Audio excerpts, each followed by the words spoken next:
Hi hello friends, welcome back to sandwich recipe YouTube channel. ನಾನು ನಿಮ್ಮ ಸನ್ನಿಹಾ.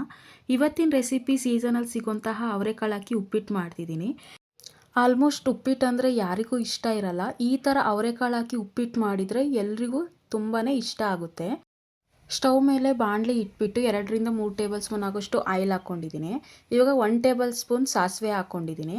ಇವಾಗ 2 table spoon ಕಡಲೆಬೇಳೆ ಹಾಕ್ಕೊಂಡಿದ್ದೀನಿ. ಇವಾಗ ಸಣ್ಣದಾಗಿ ಉದ್ದುದ್ದ ಹೆಚ್ಚಿರುವಂತಹ ಹಸಿರು ಮೆಣಸಿನ್ಕಾಯಿ 4 ರಿಂದ 5 ಹಾಕ್ಕೊಂಡಿದ್ದೀನಿ. ದೊಡ್ಡ ಸೈಜಿಂದ ಈರುಳ್ಳಿ 2 ರಿಂದ 3 ಈರುಳ್ಳಿ ಉದ್ದುದ್ದ ಕಟ್ ಮಾಡಿರೋದು ಹಾಕಿರ್ತೀನಿ. ಇವಾಗ ಟೊಮೊಟೊ ಹಣ್ಣು ಆ್ಯಡ್ ಮಾಡ್ಕೊಳ್ತಿದ್ದೀನಿ 4 ರಿಂದ 5. ಇದು ಚೆಂದ ಮಿಕ್ಸ್ ಮಾಡ್ಕೋಬೇಕು, ಈ ಥರ ಫ್ರೈ ಮಾಡ್ಕೋಬೇಕು.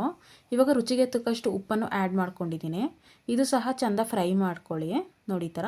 ಇವಾಗ ತೊಳೆದಿರೋಂತಹ ಅವರೆಕಾಳನ್ನ ತೊಗೊಂಡಿದ್ದೀನಿ, ಇದು ಆ್ಯಡ್ ಮಾಡ್ಕೊಳ್ತಿದ್ದೀನಿ. ಇವಾಗ ಇದನ್ನು ನೀಟಾಗಿ ಈ ಥರ ಮಿಕ್ಸ್ ಮಾಡ್ಕೋಬೇಕು. 1 ಕಪ್ ರವೆ ತೊಗೊಂಡಿದ್ರೆ 2 ಕಪ್ ನೀರು ಹಾಕ್ಕೋಬೇಕು. ನಾನು ನೀರು ಹಾಕ್ಕೊಂಡು 1 ಕಪ್ ರವೆಗೆ 2 ಕಪ್ ಆಗೋಷ್ಟು ನೀರು ಹಾಕ್ಕೊಂಡಿದ್ದೀನಿ.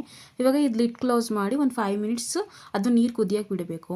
ಇವಾಗ ಇದು ಕುದ್ದಿದೆ ನೋಡಿ.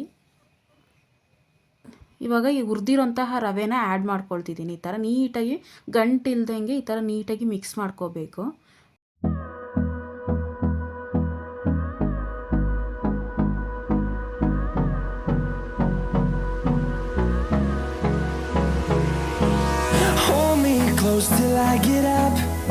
ಇವಾಗ ಕೊನೆಯದಾಗಿ ಕೊತ್ತಂಬರಿ ಸೊಪ್ಪನ್ನ ಆ್ಯಡ್ ಮಾಡ್ಕೊಳ್ತಿದ್ದೀನಿ. ಇದು ಆ್ಯಡ್ ಮಾಡಾದ್ಮೇಲೆ ನೀಟಾಗಿ ಮಿಕ್ಸ್ ಮಾಡ್ಕೊಳ್ಳಿ. ನೋಡಿ ಈ ಥರ.